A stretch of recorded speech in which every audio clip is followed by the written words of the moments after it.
శుభోదయం విద్యార్థులకు. నా పేరు K. Venugopal, assistant professor, department of commerce. ప్రస్తుతం శ్రీ ఏబిఆర్ గవర్నమెంట్ డిగ్రీ కాలేజ్లో రేపల్లెలో వర్క్ చేస్తున్నాను. ఆచార్య నాగార్జున యూనివర్సిటీ పరిధిలోని సెకండ్ బీకామ్ థర్డ్ సెమిస్టర్ విద్యార్థులకు కార్పొరేట్ అకౌంటింగ్లో భాగంగా కార్పొరేట్ అకౌంటింగ్లోని అంశాలు చెప్తూ ఈరోజు అత్యంత ముఖ్యమైన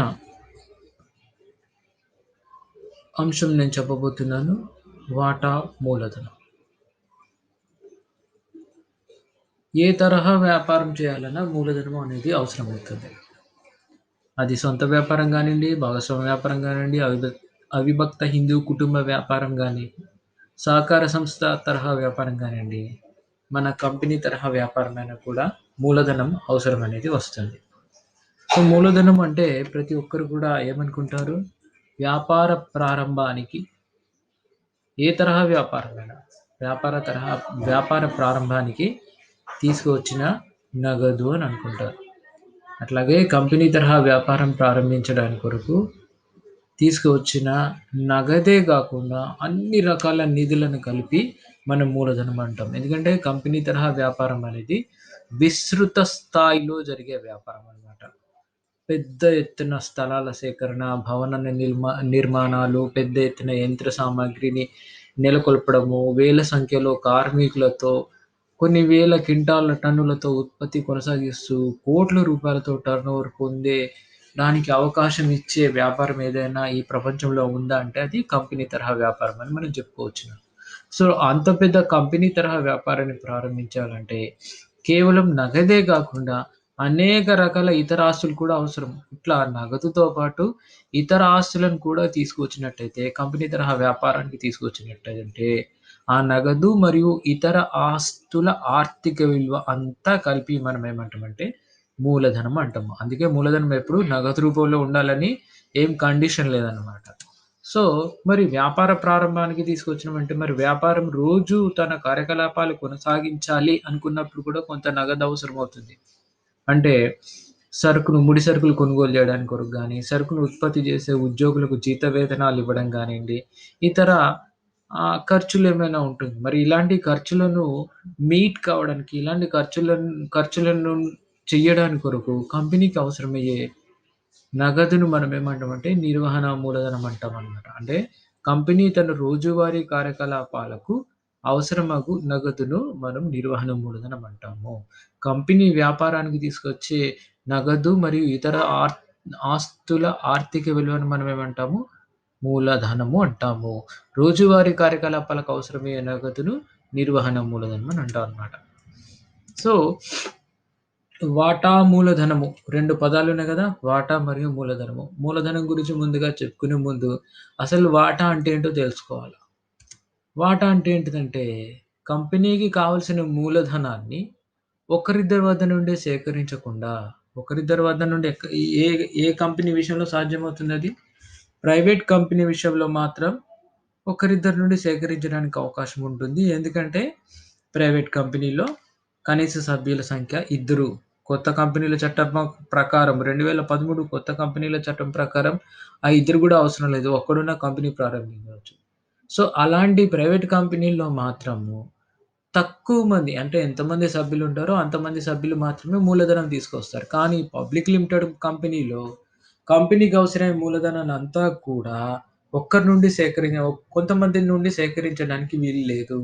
సో కంపెనీకి కావాల్సిన మూలధనాన్ని అతి చిన్న భాగాలుగా విభజించడం జరుగుతుంది. ఈ చిన్న భాగాన్ని మనం ఏమంటామంటే వాటా అంటాం అన్నమాట.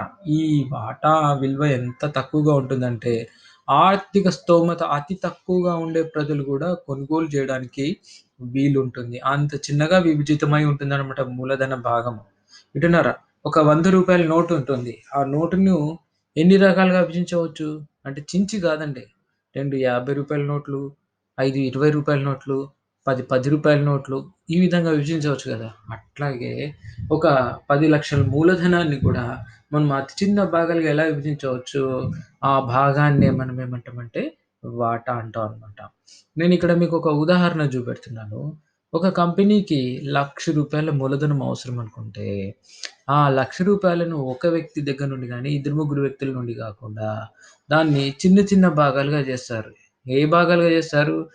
రూ. 10 విలువ ఆ మూలధన భాగాన్ని అందరూ కొనుగోలు చేసడానికి వీలుగా ఉండేటట్టు రూ. 10గా విభజించారనుకుందాము. సో, ఈ రూ. 10గా విభజితమైన మూలధన భాగాన్నే మనమేమంటామంటే వాటా అంటాము. ఒకసారి మనం ఈ రూ. 10గా విభజించిన మొత్తం మూలధనాన్ని ఈ రూ. 10 ముక్క విలువ వాటాతో గాని మనం భాగించినట్టయితుంటే, ఆ రూ. 1,00,000 మూలధనము ఎన్ని భాగాలుగా విభజితమైందంటే 10,000 భాగాలుగా విభజితమైంది అని చెప్పాలన్నమాట. ఓకే. నెక్స్ట్ మరి ఈ రూ. 10గా నిర్ధారితమైన వాటా ముక్క విలువను కూడా కంపెనీ ఒకేసారి ప్రజల నుండి స్వీకరించదు. ఈ రూ. 10 గూడా వాయిదాలలో, కొన్ని వాయిదాలలో స్వీకరిస్తుందన్నమాట. మొట్టమొదటగా మీరు ఒక కంపెనీలో వాటాను గాని కొనుగోలు చేసినట్టయితుంటే, ఉదాహరణకు ఒక రూ. 10 వాటాను గాని కొనుగోలు చేసినట్టయితుంటే, మీరు ఒకేసారి రూ. 10 చెల్లించడానికి అవకాశం లేదు. మొదటగా మీరేం జేసుకోవాలి, ఆ వాటాను కొనుగోలు చేసుకోవడానికి కొరకు మీరు దరఖాస్తు చేసుకోవాలి. దానికి ఈ దరఖాస్తు చేసుకోవడానికి కంపెనీ కొంత విలువను నిర్ధారిస్తుంది. మొదటగా దరఖాస్తు సరికి చాలా వరకి రూ. 2గా ఉంటుంది. అట్లా దరఖాస్తు ధర రూ. 2 పెట్టి కొనుగోలు చేసిన తర్వాత, అప్పుడు కంపెనీ మీ యొక్క దరఖాస్తును అంతా పరిశీలించి, ఆ వాటాను మీ పేరు మీదుగా కేటాయిస్తుందనమాట. అంటే కంపెనీ వాటాల రిజిస్టార్‌లో మీ యొక్క పేరు నమోదు, మీ యొక్క పేరు, అడ్రెస్సు, ఆధార్ నంబరు అవి ఇవి మీరు ఎన్ని వాటాలు కొనుగోలు చేశారు? 1000 వాటాలు కొనుగోలు చేశారా? 1000 వాటాలు కొనుగోలు చేస్తే దరఖాస్తుదారు ఎంత చెల్లించాలి? 1000 ఇంటూ 2 రూ. 2,000 చెల్లించారా లేదా? ఇట్లాంటి అన్ని విషయాలు తెలుసుకొని, అప్పుడు మీ పేరు మీదుగా కేటాయించిన తర్వాత మీరు కొంత నిర్ణీత సమయంలో ఆ రూ. 3 చెల్లించాలి అని మీకు ఒక నోటీస్ ఇస్తుంది. అట్లా మీరు రూ. 3 చెల్లించిన తర్వాతనే మీరు ఆ కంపెనీలో సభ్యులుగా అంటే వాటాదారులుగా మారిపోతారనమాట. తర్వాత కంపెనీ తన అవసరాన్ని బట్టి ఇంకా ఎంత మిగిలింది రూ. 10లో రూ. 2 మరియు ప్లస్ రూ. 3 అంటే రూ. 5 కంపెనీకి చెల్లించాం. ఇంకెంత చెల్లించాలి మనము? ఇంకా రూ. 5 చెల్లించాలి. అంటే రూ. 10కి గాను మనం రూ. 5 దరఖాస్తు మరియు కేటాయింపుగా చెల్లించిన తర్వాత ఇంకెంత చెల్లించాల్సి ఉంటుంది? ఇంకా రూ. 5 చెల్లించవలసి ఉంటుంది కాబట్టి, ఈ రూ. 5 అవసరం అనుకుంటే ఒకేసారి చెల్లించమని అడుగుతుంది. లేదా మళ్ళీ ఈ రూ. 5ను కొన్ని వాయిదాలుగా అంటే మొదటి పిలుపుగా రూ. 3 ఇంకా అవసరమైతుంటే చివరి పిలుపుగా రూ. 2 ఇట్లా వాటా విలువైన రూ. 10ను ఈ విధంగా వాయిదాల రూపంలో కంపెనీ ప్రోగు చేసి మొత్తంగా మీరు కంపెనీ యొక్క వాటా విలువను చెల్లించేటట్టుగా చూస్తుందన్నమాట. సో, ఇప్పుడు మనము కంపెనీ యొక్క మూలధన రకాలు తెలుసుకుందాం. ఇది చాలా important question. Acharya Nagarjuna university పరిధిలో తరచుగా ఈ క్వెషన్‌ను పరీక్షలో అడుగుతా ఉంటారు. విద్యార్థులందరూ ఈ మూలధనాన్ని నిర్వచించి అంటే కంపెనీ వ్యాపారానికి తీసుకువచ్చే నగదుతో పాటు ఇతర సంపదల ఆర్థిక విలువ మొత్తం కలిపి మూలధనం అంటారు అని చెప్పిన తర్వాత, నిర్వచనం చెప్పిన తర్వాత, నిర్వహణ మూలధనం అంటే ఏంటో నిర్వచించిన తర్వాత, అప్పుడు కంపెనీ యొక్క మూలధన రకాలను మనం నిర్వచించవలసి ఉంటుంది. అందులో మొట్టమొదటిది అధీకృత మూలధనము. అధీకృత మూలధనం అంటే ఏంటిదంటే, కంపెనీ తన జీవితకాల అవసరాలను దృష్టిలో ఉంచుకొని, ప్రతిపాదించిన మొత్తం అంటే తప్పకుండా సేకరించాలని చెప్పట్లేదు. ప్రతిపాదిస్తుందనమాట. అంటే ఇప్పుడు ప్రారంభంలో తనకు అవకాశాలు సరిగ్గా లేకపోవచ్చు. కానీ భవిష్యత్తులో కంపెనీ మంచి విజయపథంలో ముందుకు నడిచి, మంచి విస్తరణ అవకాశాలు ఇంకా కంపెనీ తన బ్రాంచ్‌లను వివిధ రాష్ట్రాల్లో, వివిధ దేశాల్లో స్థాపించడానికి అవకాశం ఉన్నప్పుడు, అప్పుడు మూలధనం సరిపోకపోతే ఇబ్బందవుతుంది. అప్పుడు మళ్ళీ తిరిగి మూలధనాన్ని సేకరించడానికి కష్టం ఉంటుంది కాబట్టి, అప్పుడు కూడా మూలధనాన్ని సేకరించే వీలుగా అంటే కొంచెం ఎక్కువ మొత్తంలో మనం పెట్టినట్టయితుంటే తప్పకుండా అంత మొత్తాన్ని మనం సేకరించాలనే నియమ నిబంధన లేదు గాబట్టి, భవిష్యత్తులో అవసరాలు ఎలా ఉంటాయో తెలీదు గాబట్టి, సో, ఎంత చిన్న కంపెనీ అయినా కొంచెం పెద్ద మొత్తాన్ని ప్రతిపాదించి చూపెడుతుందనమాట. ఎంత చిన్న కంపెనీ అయినా చిన్న స్థానికంగా వెలిసిన కంపెనీ గూడా తన అధీకృత మూలధనాన్ని ఒక 10,00,00,000 ఒక 50,00,00,000 అని సూచిస్తుంది. ఎప్పుడైనా గూడా కంపెనీల చట్టం ప్రకారము అధీకృత మూలధనాన్ని మించి మళ్ళీ కంపెనీలు మూలధనాన్ని జారీ చేయకూడదు. సో, అందుకని అధీకృత మూలధనం ఎప్పుడు కూడా ఎక్కువ మొత్తంతో ఉండి తీరుతుందనమాట. మీరు గమనించారో లేదో, జంతువులలో ఏనుగు ఉంటుంది చూసారు గదా! ఏనుగు. ఏనుగు 2 రకాల దంతాలుంటాయి. ఒకటి బయటికి వచ్చినవి తెల్లగా పొడుగ్గా బయటకుంటాయి. ఇంకోటి ఆహారాన్ని నమలడానికి లోపలుంటాయి. ఆహారాన్ని ఏనుగు దంతాలతో నమలదు గదా! లోపల పళ్ళతో నములుతుంది. అట్లా ఏ విధంగా ఏనుగుకి దంతాలుంటాయో, కంపెనీ యొక్క అధీకృత మూలధనాన్ని మనం ఏనుగు దంతాలతో పోల్చొచ్చనమాట. ఓకే. నెక్స్ట్ జారీ చేసిన మూలధనము. కంపెనీ తన ప్రస్తుత అవసరాలను దృష్టిలో పెట్టుకొని ప్రజలకు జారీ చేసిన మొత్తం. ప్రస్తుతం తన కంపెనీకి ఒక 5,00,000 అవసరం ఉందనుకోండి. సో, 5,00,000 మూలధనాన్ని పరిచయ పత్రం ద్వారా వార్తాపత్రికలలో ప్రచురించి ప్రజలను ప్రేరేపించి ఆ యొక్క మూలధనాన్ని కొనుగోలు చేయమని చెప్తుందనమాట. అట్లా తన ప్రస్తుత అవసరాలు దృష్టిలో పెట్టుకొని ప్రజలకు జారీ చేసిన మొత్తాన్ని మనం జారీ చేసిన వాటాలనే మనం ఏమంటామంటే, జారీ చేసిన మూలధనం అంటాం. నెక్స్టొచ్చి చందా అయిన మూలధనం. కంపెనీ ఎంత జారీ చేస్తే అంత ప్రజలు తప్పకుండా చెల్లిస్తారని అనుకోవడానికి వీల్లేదు. కంపెనీ యొక్క ప్రాస్పెక్టస్ నచ్చలేదనుకోండి, కంపెనీ యొక్క భవిష్యత్తు నచ్చలేదనుకోండి, అసలు కంపెనీ యొక్క మూలధనాన్ని కొనుగోలు చేయరు. కంపెనీ యొక్క ప్రాస్పెక్టస్ బాగా నచ్చిందనుకోండి, అప్పుడేం చేస్తారు?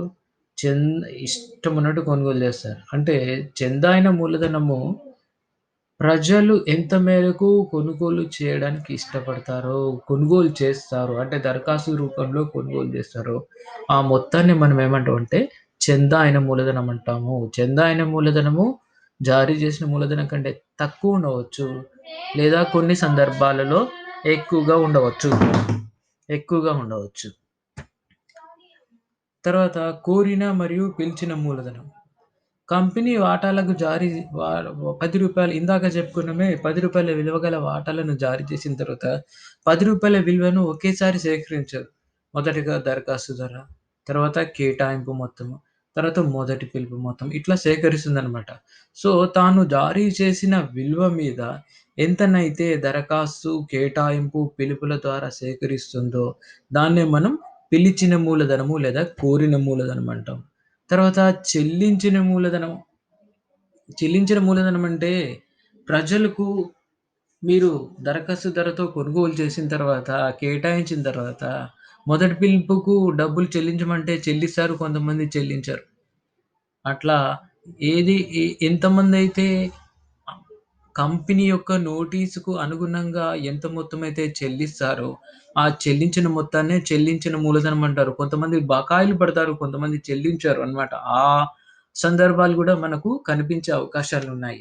సో, ఎంతనైతే ప్రజలు కంపెనీ యొక్క నోటీస్‌కు అనుగుణంగా వివిధ వాయిదాలు చెల్లిస్తారు. అంటే దరఖాస్తు ధర, కేటాయింపు మొత్తము, మొదటి పిలుపు మొత్తము, చివరి పిలుపు మొత్తం ఇట్లాంటివి చెల్లిస్తారు.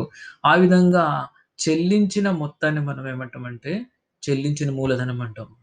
చిట్టు చివరిగా పిలువని మూలధనం. ఇందాక మనం వాటా యొక్క విలువను ఏ విధంగా వాయిదాలలో కంపెనీలు ప్రోగు చేస్తాయనే విషయం చెప్పినాను కాబట్టి, కంపెనీ దరఖాస్తు ధరతో వాటాలను కొనుగోలు చేసి వాటాదారుడుగా మారిన తర్వాత, కేటాయింపు కూడా చేసిన తర్వాత, మొదటి పిలుపు గాని లేదా రెండో పిలుపు గాని తన యొక్క విస్తరణ అవకాశాలను దృష్టిలో పెట్టుకొనే కంపెనీ పిలుస్తుంది. అవసరమున్నా లేకున్నా ఆ మూలధనాన్ని ఆ ప్రజల నుండి రావాల్సిన మొత్తాన్ని సేకరించదు. తనకు అవసరం ఉంటేనే సేకరిస్తుంది.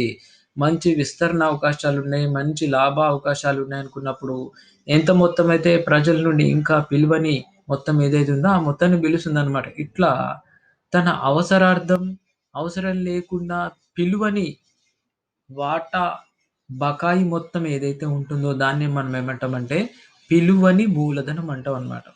సో, విద్యార్థులు తప్పకుండా ఈ మూలధన రకాలను అవసరమైతే ఉదాహరణ రీత్యా మీ క్రియేటివిటీకి ఆధారంగా ఉదాహరణలు కూడా మీరు చూపెడుతూ వివరించినట్టయితే మీకు మంచి మార్కులు రావడానికి అవకాశం ఉంది. మిగతా ఈ కార్పొరేట్ అకౌంటెన్సీలో మొదటి యూనిట్‌కి సంబంధించిన మిగతా అంశాలన్నీ తర్వాత వీడియోలో చెప్తాను. అంతవరకు శుభం.